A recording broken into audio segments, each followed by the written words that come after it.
Oke, selamat siang kembali Healthy People.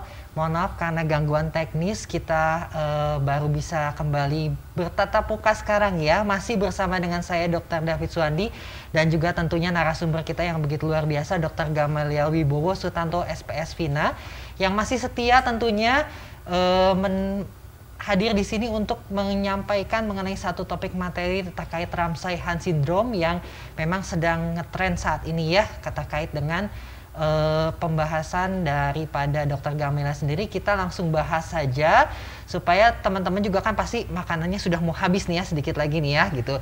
Sambil masih ada sisa-sisa, kita langsung dengarkan dari Dr. Gamaliel sendiri. Kita mungkin mengulang dari awal tadi ya dok, bagaimana terkait apa sih Ramsay-Hunt Syndrome ini dok? Baik, jangan berkecil hati dok. Iya dok. Karena Caca sudah ketemu. Oke. Baik, jadi kita lihat di sini gambar ya yang kita tampilkan di layar bahwa tanda-tandanya adalah setengah wajah sisi kanan di sini lumpuh. Nah, seringkali tertukar yang lumpuh itu yang matanya terbuka atau yang tertutup sih. Nah, yang lumpuh adalah yang matanya terbuka karena dia tidak bisa menutup matanya. Seperti itu juga sudut bibir ya di sisi yang lumpuh itu jatuh ke bawah. Nah, berikutnya adalah kita lihat pada gambar tadi adanya bercak-bercak vesikel ya pada telinga sisi lesinya. Jadi kalau misalnya kelumpuhan wajah yang kanan, maka telinganya juga ada chickenpox-nya itu di sisi yang sebelah kanan juga. Sebelah kanan ya dok ya. Seperti itu. Jadi nggak mungkin kanan kiri ya dok ya? Iya, sangat jarang sangat sekali. Jarang ya dok. Boleh kita tampilkan yang berikutnya gambarnya? Mungkin gambar yang selanjutnya. Oke. Nah, ini kita lihat ya. Jadi saraf pendengaran itu sangat dekat dengan saraf keseimbangan. Karena kalau saraf keseimbangan itu adalah 8 ya, yang kita kena di sini adalah saraf 7 dan 8 berdekatan. Jadi kadang-kadang pada Ramsay-Hunt ini juga ditemui gangguan keseimbangan, pusing berputar seperti itu. Tadi juga telah disebutkan bahwa seringkali juga seperti kehilangan pendengaran juga bisa, ya selain dari telinga berdengung atau tinnitus tadi. Nah biasanya sebelum adanya terserang Ramsay-Hunt, mungkin bertahun-tahun sebelumnya pernah pasien mengalami juga chickenpox tadi. Oke, si itu. Cacar itu ya dok ya? Cacar, ya. Cacar itu. Yang berikutnya barangkali? Gambar yang berikutnya. Kalau tadi yang terkena adalah saraf nomor 7 ya, yang mempengaruhi untuk motorik atau gerakan otot wajah. Kadang-kadang yang lebih nyeri itu adalah yang kena saraf nomor 5, si varicella zoster. Nah, kita lihat kenanya adalah cabang saraf nomor 5 yang pertama, yaitu adalah saraf oftalmik. Oh, daerah mata ya dok ya? Daerah mata. Nah, ini kemudian pasien akan merasakan nyeri yang sangat hebat di sekitar dahi, ya, kemudian mata. Dan kalau kita lihat di sini, kita juga lihat ada bercak-bercak cacar di sekitar dahi dan sekitar mata. Nah, kalau yang ini penyebabnya sama, varicella zoster juga, tetapi dia menyerang saraf nomor 5. Saraf nomor 5 ya dok? Begitu. Ini luar biasa nyeri. Ya. Jadi kalau tadi kita pada Ramsay-Hunt itu cacarnya hanya ada di telinga saja, kalau ini keluar sampai ke dahi. Seperti itu. Menyeramkan ya dok ya mukanya ya, seperti itu ya. Baik. Yang berikutnya yuk. Untuk teman-teman, kalau seandainya nanti jaringannya kurang bagus, gambarnya misalnya patah-patah gitu ya, Healthy People nanti bisa nonton ulang tayangannya di YouTube channel official Rumah Sakit Santo Borromeus Official supaya nanti penjelasannya lebih jelas ya. Jadi jangan khawatir apabila wah ini kok gambarnya bingung, saya nggak bisa lihat Justin Biebernya gitu ya, nanti ada di YouTube channelnya Rumah Sakit Santo Borromeus. Mungkin untuk penjelasan selanjutnya silakan dok, ini ada wanita cantik juga, ini ada apa ini dok dengan gambar berikutnya ini dok? Ini sebenarnya adalah tes apakah jaringannya tuh sudah benar atau belum. Oh, oke. Soalnya kalau jaringannya betul itu kelihatan wanita cantik. Oke, betul Kalau dok. jaringannya masih freeze, dia mungkin nggak gitu jelas. Oh, oke Ya. sih. Itu siapa dok? Ya, ini adalah Raline Shah. Jadi Oke. Raline ini katanya dulu pernah terkena Bell's palsy. Oke. Jadi kalau kita perhatikan sekarang, apalagi wajahnya beliau adalah simetris sekarang ini, berarti memang kita bisa jadi ingat nih, kalau Bell's palsy itu prognosisnya baik. Oke. Berbeda dengan Ramsay Hunt, seringkali menetap Ya dok ya. kelumpuhan wajahnya seperti itu. Jadi yang membedakannya itu sebetulnya hanya di vesikelnya itu aja ya dok. Betul. Kalau penyebabnya Bell's palsy sama nggak dok kayak Ramsay Hunt ini? Nah, pertanyaan bagus sekali itu dok. Jadi kalau Bell's palsy biasanya virusnya beda. Oke. Virusnya itu adalah herpes simplex. Oh, herpes simplex ya dok ya. Ya, namun baik zoster maupun simplex ini sulit sekali kita temukan pada biakan atau pada saraf yang terkena. Jadi kalau kita ambil jaringannya, kita cari jaringannya tersebut, kita biakan, kita sangat sulit Nggak untuk ketemu menemukan. gitu ya Nggak dok ketemu. ya. Kita biasanya kalau didapatkan hanya pemeriksaan PCR yang didapatkan dari cairan yang keluar dari vesikel tersebut. Oh, oke. Jadi Begitu. harus dipecahin dulu vesikelnya gitu, baru di PCR-nya peneliti- baru diteliti kelihatan lagi. Oh, seperti oke. itu. Ya. Nah, kalau selanjutnya apa nih dok yang bisa kelumpuhan wajah subsisi itu apa aja sih dok? Selain tadi Ramsay Hunt, kemudian Bell's palsy, apalagi dok? Ya, jadi kita kan ada kenal FAS ya, kepanjangan dari face, arm, ya, speech dan time. Nah, di sini adalah suatu gejala-gejala stroke.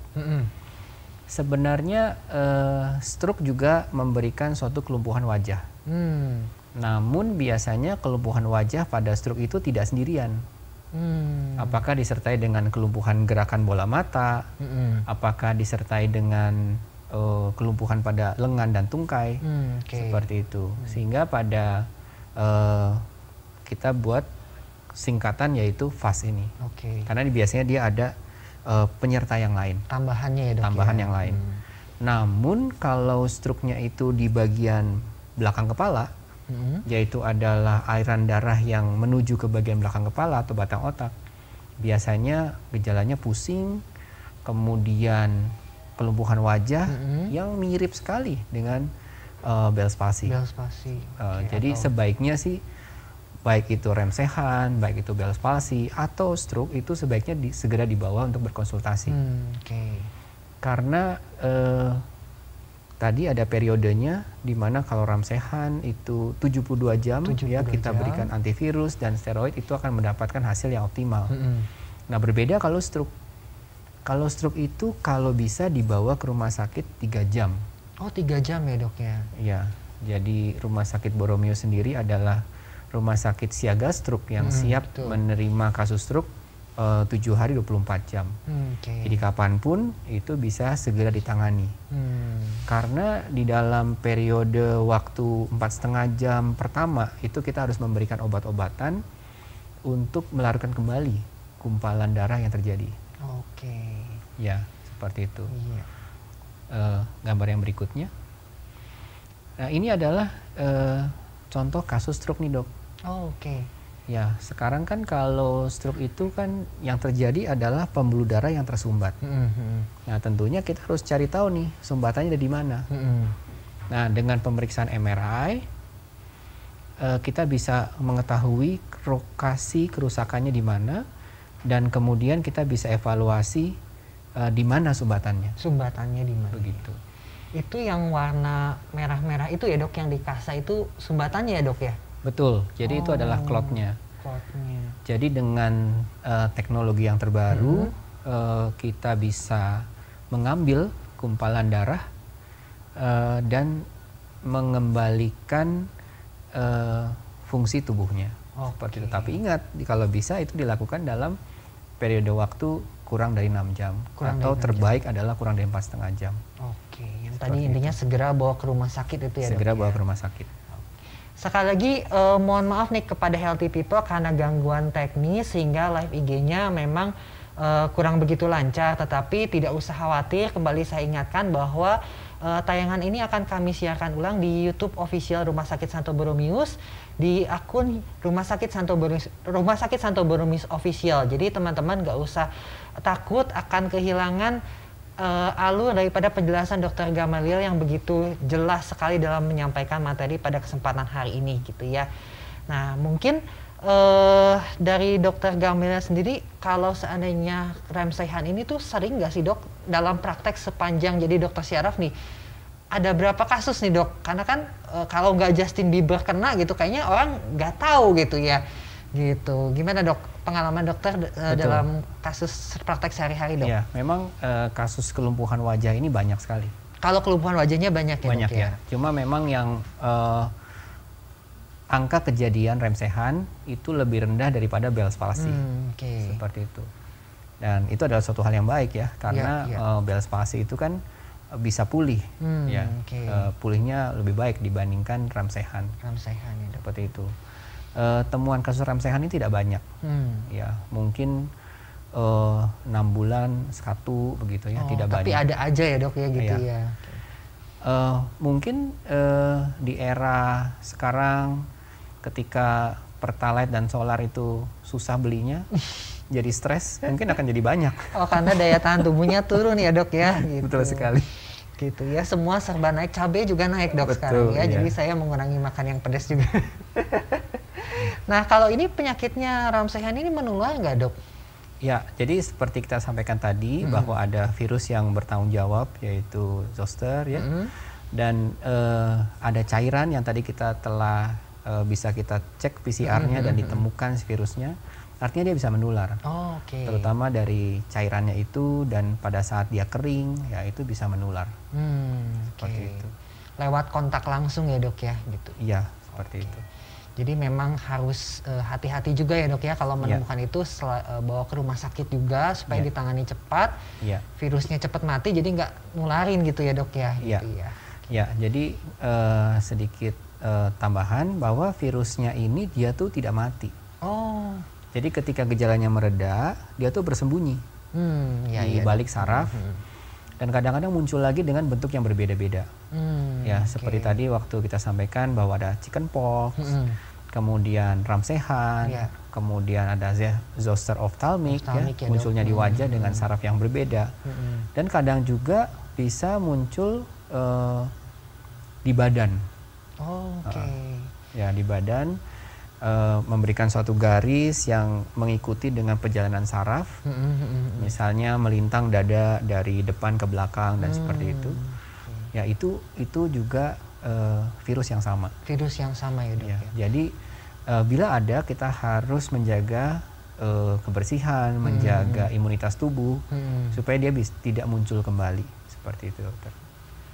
Dok, ini ada pertanyaan, apakah mungkin penyebabnya bisa dari makanan juga dok? Nyambung mungkin ya sedikit ini tadi, sebetulnya sudah jelas ya dok ya tadi penularannya seperti apa gitu. Cuma mungkin ada yang masih penasaran nih, dari makanan bisa nggak dok? Ya, jadi memang semua makanan yang enak boleh, tidak mengakibatkan rem sehan. Cuma kalau kurang makan itu dok. Oh iya dok. Jadinya kurang gizi ya dok ya? Kurang gizi sehingga imunitas turun. Imunitas turun. Iya, kadang-kadang kan sibuk ya, mau jadi langsing mungkin. Diet ya dok ya? Iya.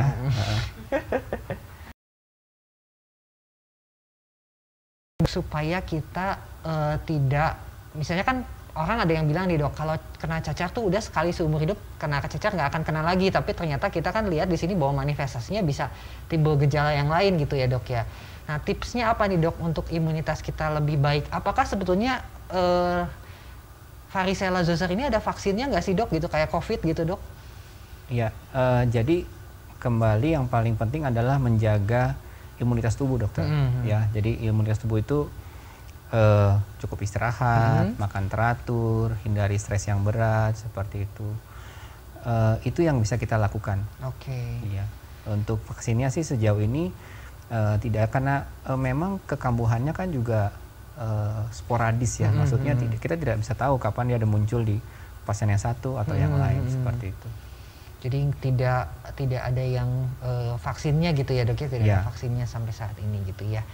Nah memang kalau usianya yang kenanya ini usia berapa aja nih dok? Kalau stroke kan biasa kita gambarnya pasti yang faktor risiko usia juga pengaruh gitu ya dok. Kalau Ramsay-Hunt ini gimana dok? Nah memang secara teoritis itu sering muncul pada usia di atas 50 tahun. Oh sama juga ya dok ya? Iya, karena biasanya kita anggap setelah 50 tahun imunitas mulai turun. Namun seperti tadi saya sampaikan bahwa belakangan ini justru dia muncul pada makin muda. Ya, seperti kita juga temukan pada usia 20-an seperti itu. Sama juga seperti pada kasus stroke juga. Kadang-kadang pada usia 25 tahun, 28 tahun sudah ditemukan. Ya. Makin muda ya dok ya? Iya, makin muda. Jadi memang kadang-kadang kita beranggapan bahwa usia kita masih muda, sehat, ya. Jadi kita bisa memforsir pekerjaan dengan lebih berat. Tapi sebetulnya kalau lifestyle yang tidak dijaga, dia pun akan terjangkit penyakit-penyakit. Oke, jadi bukan hanya penyakit yang menular, tapi penyakit yang tidak menular seperti stroke juga. Kalau kita tidak menjaga lifestyle kita dengan baik, bisa saja menyerang di usia lebih muda gitu ya dok. Betul, ya? betul. Oke. Nah kalau seandainya ini kan lagi zaman COVID nih dok, saya pernah baca artikel nih dok, katanya berhubungan gak sih dok sama COVID Ramsay-Hunt ini gitu dok? Atau memang nggak sama sekali gitu, katanya penyebabnya COVID gitu, ada yang ngomong gitu dok di media sosial dok. Ininya kita harus klarifikasi nih dok. Gitu. Iya, tentunya memang ini kan beda virus. Beda virus ya dok ya? Beda virusnya dan juga perjalanan penyakitnya beda sekali. Beda juga ya dok ya. Gitu. Oke, mungkin sekian dulu untuk live IG kita hari ini. Terima kasih untuk Dr. Gamaliel yang sudah menyempatkan waktunya share bersama dengan kita. Mohon maaf kalau seandainya ada kesalahan-kesalahan teknis, mungkin seperti yang tadi sempat saya sampaikan bahwa kalau ada yang ingin menonton lebih lengkapnya lagi, kita bisa lihat tayangannya di YouTube channelnya Rumah Sakit Santo Borromeus di account Rumah Sakit Santo Borromeus Official. Nanti kita ketemu lagi di lain kesempatan dan kita ngobrol lagi pasti tentunya dengan Dr. Gamaliel dengan materi lainnya yang lebih menarik. Tentunya Dr. Gamaliel ini adalah dokter syaraf di Rumah Sakit Santo Borromeus dan beliau adalah salah seorang konsultan di bagian intervensi neurologi ya dok ya, betul ya. Jadi kalau seandainya ada yang ingin ditanyakan, ingin konsultasi atau ingin periksa ke beliau, silahkan boleh ke klinik syaraf ya, ingin ketemu dengan Dr. Gamaliel, betul ya dok ya? Prakteknya mungkin hari apa aja dok? Terima kasih Dr. David, saya sekalian promosi dok. Senin sampai Sabtu ada. Senin sampai Sabtu ada ya dok ya? Jam berapa dok? Dari pagi jam 9 sampai jam 1 ya. Sampai jam 9 sampai jam 1. Oke, terima kasih Dr. Gamaliel untuk waktunya siang hari ini menemani makan siang kita semua. Terima kasih juga buat Healthy People yang sudah berkenan untuk join di IG Live kita. Mudah-mudahan materi yang disampaikan boleh membuka wawasan kita dan membuat kita jadi lebih aware lagi tentang healthy lifestyle ya, supaya kita terhindar dari penyakit-penyakit baik itu yang menular ataupun yang tidak menular seperti yang tadi Dr. Gamaliel sampaikan. Sehat selalu buat Healthy People, sampai ketemu di IG Live berikutnya. Sampai jumpa.